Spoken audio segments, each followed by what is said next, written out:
Alex Moreno to Nottingham Forest, signed, sealed, serendipitous for both clubs. Nottingham Forest get a new left-back and Aston Villa shift one of the 4 left-backs that we have on our books. It's an initial loan deal with an option to buy at the end of the season. I think it's going to work out well for all parties. Alex Moreno has struggled since picking up an injury back at the end of a couple of seasons ago, actually, against Liverpool. Hasn't really been the same since, and we've got Luca Digne and Ian Maatsen to fill that void. It does mean that Luca Digne and Maatsen will be our 2 options going forward, which means we'll hear this a lot more this season, which is lovely.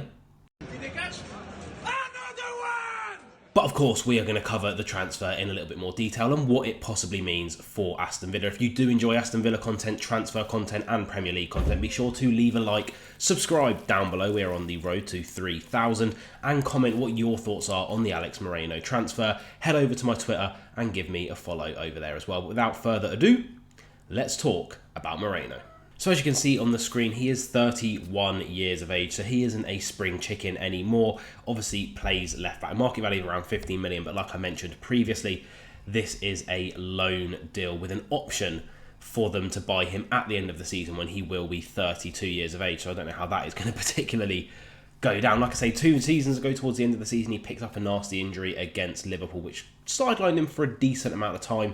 And in that time, Luca Digne took over as Aston Villa's number 1 choice left-back after really Moreno came in almost to replace Digne as a bit more of an Unai Emery type player, but it actually seemed to spark Digne to really improve his game. 21 games last season, 11 starts, 2 goals, just getting about 1,000 minutes of playing time. Like I say, in terms of his performance, actually, it wasn't too bad. The 2 goals put him in the top 20th percentile for left-backs in the league. And if you go down here, his long ball actually is alright, but the rest of his stats really left something to be desired. Alex Moreno was not the same Alex Moreno that came in and almost transformed our defence towards the end of that season when we just flew up the table and finished 7th and got into the Conference League. An 83% pass accuracy, a 10% cross accuracy is really, really poor. So 4 successful crosses means that he attempted 40 crosses and only 4 of them were successful. That is not good enough, in my opinion. 15 successful dribbles, only completing around 46% of those, 34 touches in the opposition box, and even his defensive stats weren't particularly impressive. Something that Villa struggled with last season was our aerial presence in defence effectively, and he won 28%, so you can see that he contributed to that ever so slightly. So if we actually look at his stats from the season before, remember he came in, Luca Digne was falling out of favour with Unai Emery, and he wanted Moreno. It was his signing to come in and transform that left side of our defence, and I thought he was absolutely fantastic. He came in, I don't think he played many games. I want to say he only played sort of like 11 games or so in his first season, because we obviously signed him in January.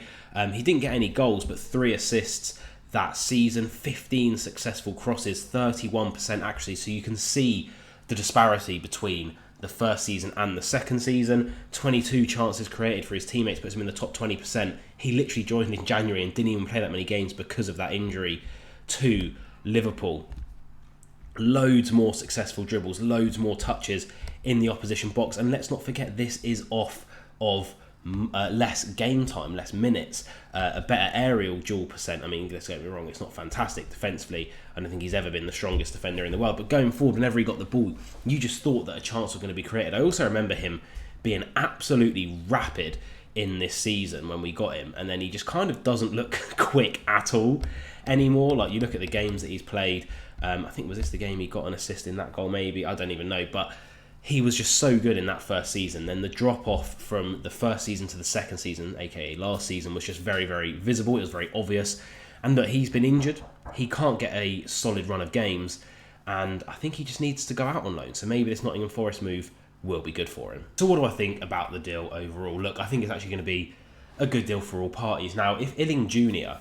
also leaves Villa on loan, I think we could be leaving ourselves a little bit short, because all it's going to take is one injury to a Luca Digne or an Ian Maatsen, and all of a sudden we're back to only having one fullback. Obviously Tyrone Mings will be coming back in sort of November time or October time, and he can fill in at left back. That is, you know, a position he has played before, so we do technically have a bit more cover.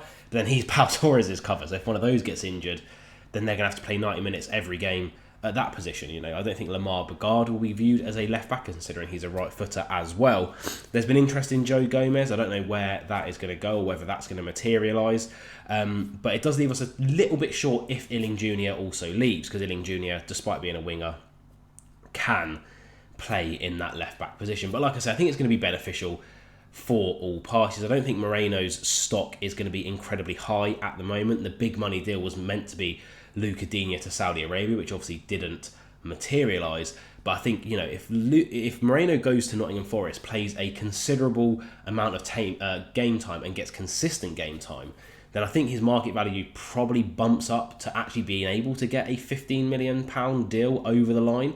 And if Nottingham Forest want him, then that's perfect. We can get that sorted. If Saudi Arabia want him after a good season with Nottingham Forest, then that could be beneficial. And I think overall, it was always going to be Luca Digne or Moreno that I think left the club this summer with the signing of Ian Maatsen.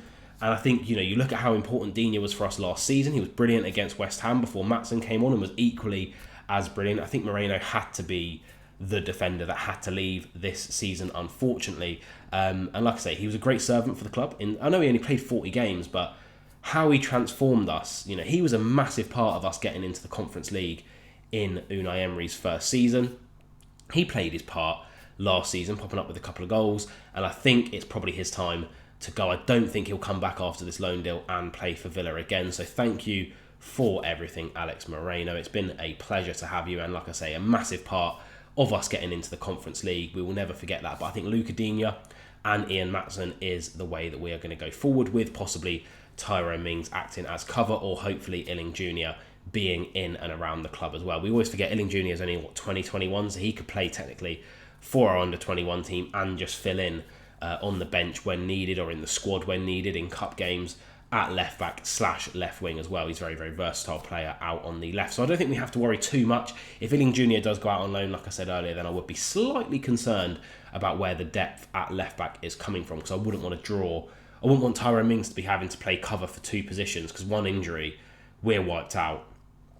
And all of a sudden, we're in the same situation that we are last season, where we look really leggy towards the end of the season. But I'm sure Monchi and Emery have a plan. This is meant to have opened up the possibility of a Sterling deal from Chelsea as well. If you'd like to see a video on that, comment down below and I'll be sure to get that done. But if not, I'll see you guys in a couple of days for the Arsenal preview. So be sure to stick around for that one. But I'll see you guys soon. Up the Villa, and be nice to everyone.